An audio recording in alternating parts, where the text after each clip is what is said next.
안녕하십니까. 신의균의 군사TV 디펜스 브리핑입니다. 오늘도 역시 아주 중요한 군사안보, 국방, 무기 관련 소식 간추려서 브리핑 해드리는데요. 정말 눈물겨운 대만의 소식인데, 대만이 항공모함 가지는 그런 뉴스가 지금 나왔고요. 그리고 러시아가 무서운 항공무기를 만드는 뉴스가 나왔는데, 이거 정말 우려스러운 이야기입니다. 첫 번째입니다. 러시아가 수호이 57 전투기와 연동해서 운용할 인공지능 대형 무인기 모기를 공개했다는 소식입니다. 무인기인데 자신보다 더 작은 무인기를 대량으로 운용하는 군집 드론 지휘 통제기 역할을 한다고 합니다. 러시아가 미국보다 앞서서 수호이 57 전투기와 연동할 수 있는 스텔스 로얄 윙맨을 개발 중이며 이미 두 종류의 개발이 거의 완료됐다고 타스 통신이 현지 시각 16일 보도했습니다.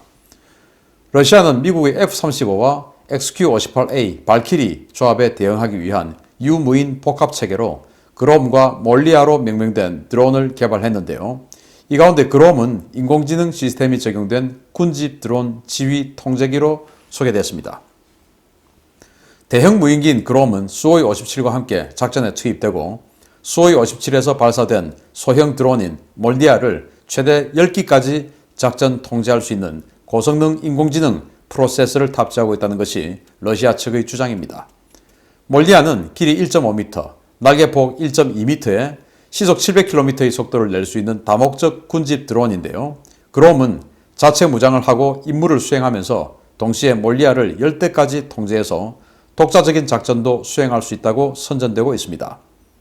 러시아는 그롬 무인기를 수호이 57과 패키지로 함께 작전에 투입하거나 그롬과 몰리아만 묶어 작전을 수행할 수 있다며 향후 수출 시장에서 이들 장비를 적극 선전할 계획인데요. 무인기가 무인기를 통제하는 시대, 영화 터미네이터에서 나오던 스카이넷이 현실화되는 것이 아니냐라는 우려도 나오고 있습니다.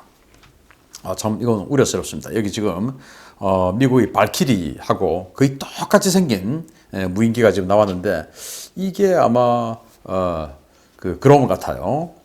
그래서 소형 군집 드론을 10개를 스스로 지휘할 수 있다라고 하는데 이게 지금 얼마나 무서운 이야기인가 하면 지금 미국도 또 유럽도 호주도 일본도 전부 이 전투기와 무인기를 같이 합동 지휘하는 전투하는 이런 시스템 만들고 있죠. 그래서 유인 전투기 스텔스기가 적진에 침투해서 이 무인 전투기 대여섯 대를 지휘해서 그 무인 전투기가 실제 전투를 하게끔 하고 여기 유인 전투기 스텔스기에 탑승한 이 조종사가 얘들을 통제하는 그런 식으로 지금 준비를 하고 있는데 러시아는 아예 무인기가 무인기를 통제하게 하는 이런 식으로 가고 있어요.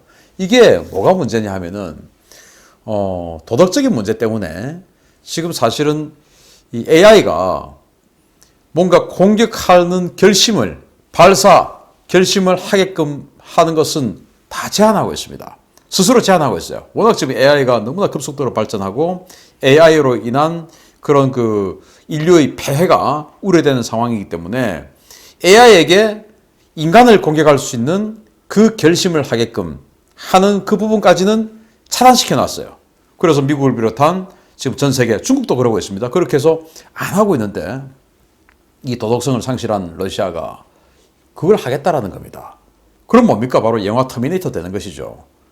우리 인류보다 훨씬 더 머리가 좋을 수밖에 없는 AI가 인류를 공격할 수 있는 작전을 스스로 짜고 그 인류를 공격할 수 있는 결심을 하고 명령을 내리고 그리고 실행을 하고 하는 시스템으로 만드는 게 지금 러시아의 이 시스템이에요. 바로 터미네이터입니다. 그렇게 해서 터미네이터들이 인류를 점령하고 그래서 그 인류를 구하기 위해서 우리가 알고 있는 그 아놀드 슈왈제네거 터미네이터가 와서 구해주고 한 그 모습을 봤는데 그게 이제는 영화 속의 모습이 아니라 러시아로 인해서 진짜 현실에 실현될 수 있는 이런 상황이 되는 거예요. 그런데 협약이 없어요. 협약이 있으면 협약 위반으로 처벌 또는 제재를 받게 되는데 이건 협약이 없으니까 그냥 도덕적인 문제입니다. 그럼 왜 협약을 안 하냐? 급하면 하려고 지금 안 하는 것으로 저는 판단되는데 미국을 비롯한 국제사회가 빨리 이 AI가 인류를 공격할 수 있는 이 결심을 하는 이 부분에 대한 통제 협약을 빨리 만들어야 된다. 그래서 러시아가 이런 부분까지는 진행되지 않도록 빨리 만들어야 되겠다라는 생각을 해봅니다. 아무튼 러시아 정말 이런 식으로 가면 안 되죠. 그러니까 불량국가라는 소리 듣는 거 아니겠습니까? 두 번째 소식입니다. 대만이 올해 중에 대만 해군 최대의 상륙함을 진수시킬 예정인 가운데 대만 내부에서 F-35B 전투기 운용이 가능한 개방 갑판형 강습 상륙함 건조에 대한 논의가 나오기 시작했다는 보도입니다. 대만 해군이 야심차게 건조 중인 차세대 도크형 상륙함에 이어 개방형 갑판을 가진 강습 상륙함 건조를 추진 중이라고 시나닷컴이 16일 보도했습니다.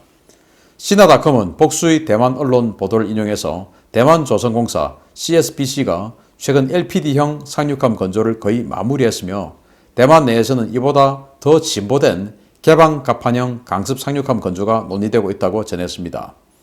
실제로 대만 해군은 이번에 건조되는 도크형 상륙함 외에도 영국의 퀸 엘리자베스와 유사한 듀얼 아일랜드 구조의 대형 상륙함 LHD 형상의 차세대 강습 상륙함 건조 계획을 시사한 바 있습니다.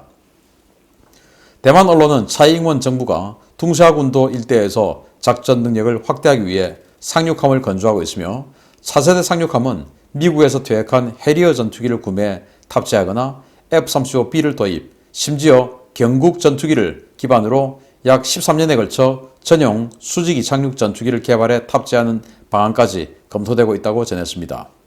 대만이 이러한 함정을 실제로 도입하게 되면 일본, 싱가포르, 한국에 이어 아시아에서 네 번째 F-35B 도입국이 될 수 있을 전망인데요. 과연 대만의 이 꿈이 실현될 수 있을지 지켜봐야 하겠습니다. 지금 여기 이 사진은, 이 CG는 이탈리아의 차세대 항모죠. 트리에스테의 CG인데 이런 식으로 이제 듀얼 함교를 만들겠다. 갑판을 개방형 갑판에다가 듀얼 아일랜드를 하겠다라는 거예요. 대만이 근데 왜 이렇게 상륙함을 만드냐? 중국 본토에 상륙해서 뭐 중국 베이징까지 진격하려고 하냐? 사실은 뭐 그럴 수 있는 능력은 이제는 안 되죠. 그러면 이 상륙함은 뭐냐? 둥샤군도를 빼앗겼을 때, 진먼다오를 빼앗겼을 때, 대만이 자기네들이 실효적 지배를 하고 있는 또 섬들이 많지 않습니까? 그걸 이제 중국군에게 빼앗겼을 때 다시 찾아와야죠. 탈환해야죠. 그러려면 이제 그 해당 지역에 상륙해서 지상전을 벌여야 되고 또 그 상륙 지휘를 해야 되고 그렇기 때문에 이제 대만은 상륙함이 필요해서 LPD형 상륙함을 이제 만들었습니다. 그런데 이런 계획이 또 나왔죠. 개방 갑판형.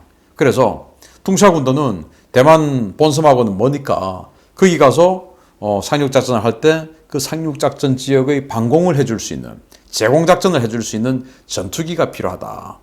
그래서 이런 개방갑판형 상륙함을 만들어서 여기에 미국이 지금 이제 미 해병대가 해리어 전투기 운용하고 있다가 그거 퇴역시키고 F-35B로 지금 교체를 하고 있으니까 그 해리어 전투기 중에서 그래도 좀 쌩쌩한 거 그거 도입하자. 그리고 그거 도입해서 좀 쓰다가 미국하고 관계 개선해서 F-35B 탑재하고 만약에 F-35B 안 된다 그러면은 경국 전투기 자기들이 독자적으로 만든 국산 전투기 경국을 한 13년에 걸쳐서 거기다가 이제 수직이 착륙 버전으로 엔진 바꾸고 해가지고 그렇게 해서 이제 수직이 착륙 버전으로 경국을 개조해서 쓰자라고 이렇게 막 주장들을 하고 있습니다. 그런데 정말 이게 실현이 될까라는 생각을 좀 해보고 미국의 해리어는 암람 공대공 미사일까지 운용하니까 좀 제한적인 제공은 돼요.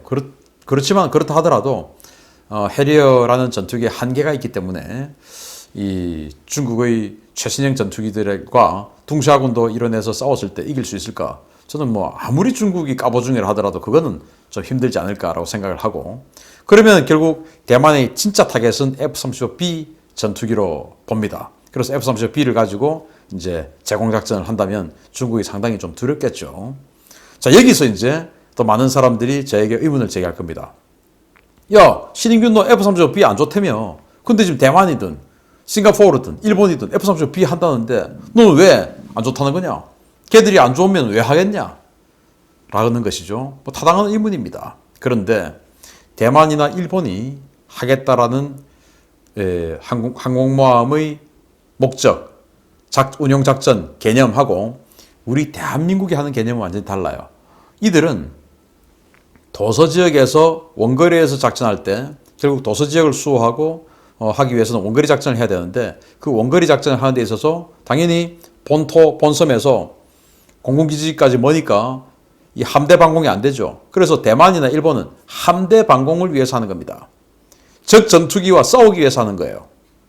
그런데 우리는 적 전투기와 싸우기 위해서 하는 게 아니죠. 우리의 첫 번째 타겟은 북한입니다.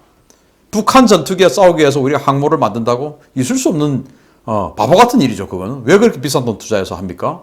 그냥 전투기 더 많이 늘리면 되죠.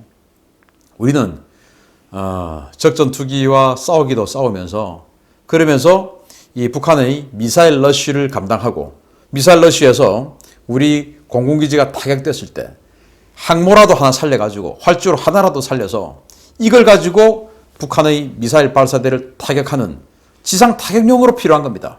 제가 연구 영역을 할 때 그렇게 해서 놀이를 개발했었어요.